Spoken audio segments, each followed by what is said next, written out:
Hello, Math Humans. We're going to do 4.5a today. We're going to be talking about integration by U substitution.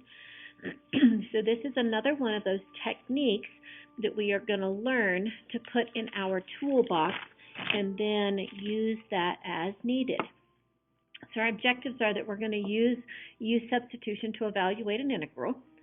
So I will go back and review a couple of things. For a derivative, we have a product rule, a quotient rule, and a chain rule.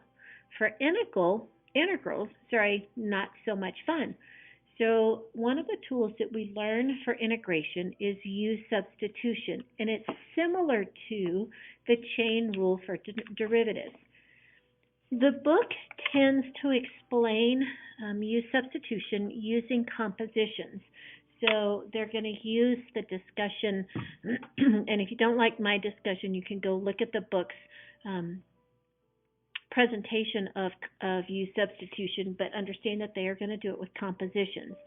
I think it's just easier to show you how it works, and so we'll kind of learn by doing. So let's just jump in with our first example, and I'll explain as we go along. So I have the integral of x squared plus 1, quantity squared, times 2x dx. So it looks a little bit entertaining, alrighty? So instead of talking about compositions, I'm going to talk more about inside, okay? So when we talked about compositions, we always talked about starting on the inside. So because this is complicated, because I don't have a product rule, because I don't have a chain rule, and I don't want to take the time to expand this and then multiply and then integrate. So what I'm going to do is I'm going to let U represent x squared plus 1. It's called U substitution, so we used a U.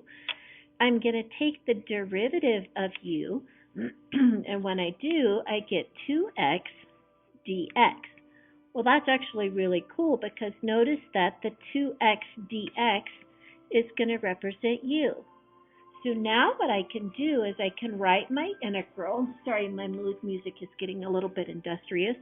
I can write this as U because I let U equal the inside, x squared plus 1 squared, and du represents the rest of the integral. So now it's just really easy. This is U to the third over 3. It's an indefinite integral, so it's plus c. I put my substitution back in, so then this is going to be U, x squared plus 1 to the third. I'm going to put the third out front, and then plus c. And then I would report the integral of f of x dx is 1/3 x squared plus 1 to the third plus c. So on U substitution, you always have to substitute your U back in for your solution, okay? I could have managed my integration by multiplying everything out, but sometimes I think that's a little bit too tedious. So what I want to do is just do some other examples, okay? I don't like seeing the back of my word. So let's do example 2. And I want to do the integral of 5 cosine of 5x dx, okay? The first thing that I'm going to notice is that this is inside the function, okay? So I'm going to let U equal the inside, so I'm going to let U equal 5x. My du is going to equal 5 dx. So look at what we have. The original function could be written as the cosine of 5x times 5 dx, right? This is U, this is du, so my integral could be written as the integral of the cosine of U du. The integral of cosine is going to equal the sine of U plus c, and now all I have to do is substitute my U back in, so I get the integral of f of x dx is going to equal the sine, my U was 5x plus c, and then I'm done. So U substitution is actually really cool. It is a great tool to have in your toolbox, okay? Next example, example number 3, I have the integral of 2x x squared plus 1 to the 4th dx. I definitely don't want to expand this, but this is really just the same problem that we've already done. So my inside, I'm going to let u equal x squared plus 1.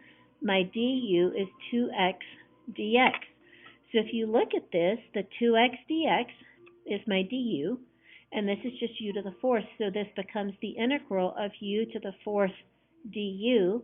When I do that, I get u to the fifth over 5 plus c, and then I just write my answer. So the integral of f of x dx is going to equal u x squared plus 1 to the fifth over 5 plus c.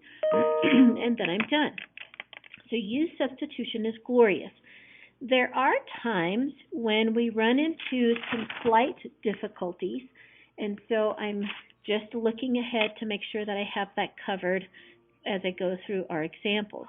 So for the next one, I have x, and then I have x squared plus 1 quantity squared dx. So we've done the same problem now basically 3 times, but this one's a little bit different. Starting on the inside, u is going to equal x squared plus 1. Your du is 2x dx. So if I look over here, I have the x dx, but I don't have a 2. Okay, so I'm going to put a 2 on the inside and a half on the outside, because a half times 2 is 1. I haven't changed the value of the equation. I've just introduced a very creative one.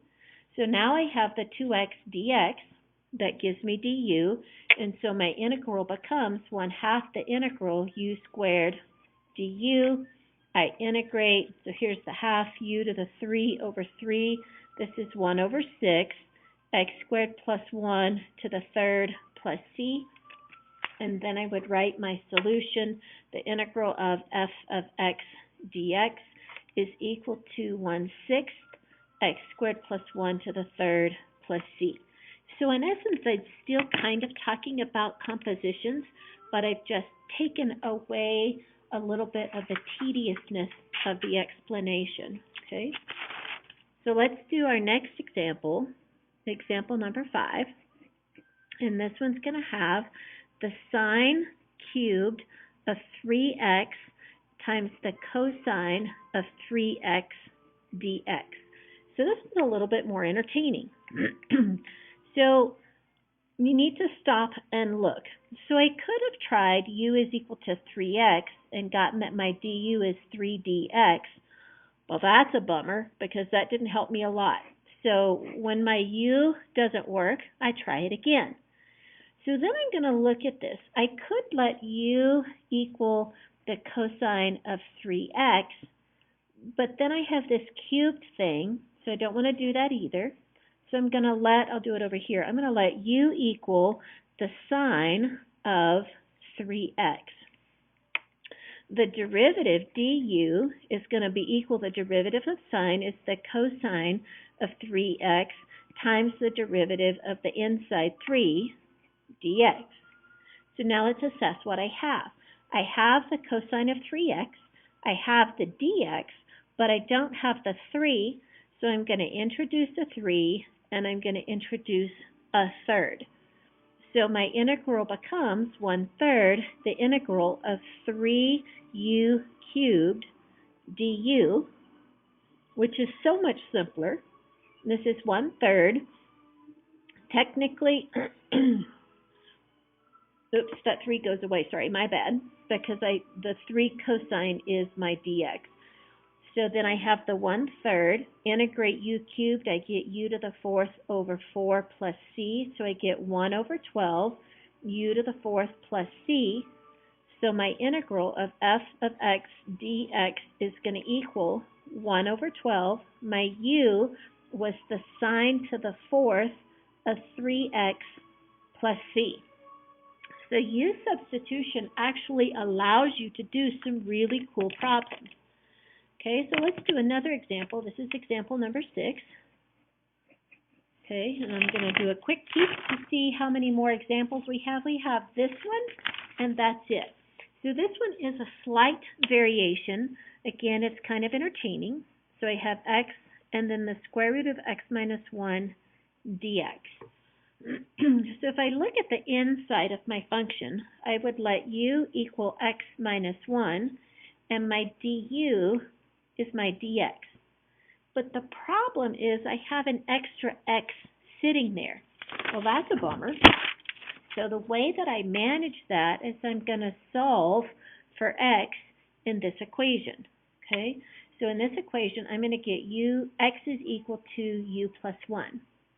And so I have the dx, I have a statement for x, and I know that this is u. So I'm going to rewrite my integral as u plus 1 times u to the 1/2 du. Okay? Not cool? So it's still pretty easy. I'm going to expand right here. So this is u to the 3/2 because I have u to the 2/2 times u to the 1/2, u to the 3/2.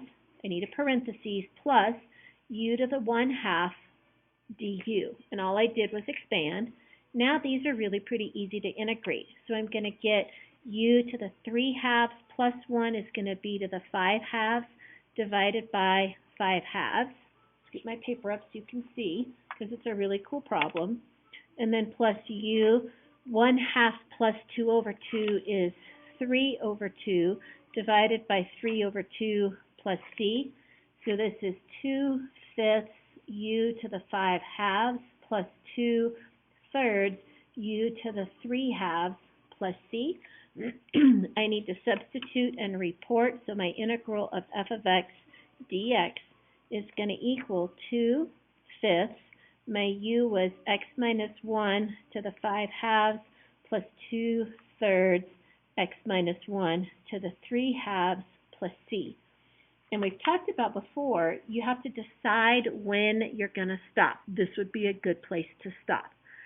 So the only other words that I would tell you about U substitution is if you try a portion of the problem and it's not enough, don't erase it, try something different. So remember, we're learning tools, and sometimes we have to try a couple of different wrenches before we find the right one that fits.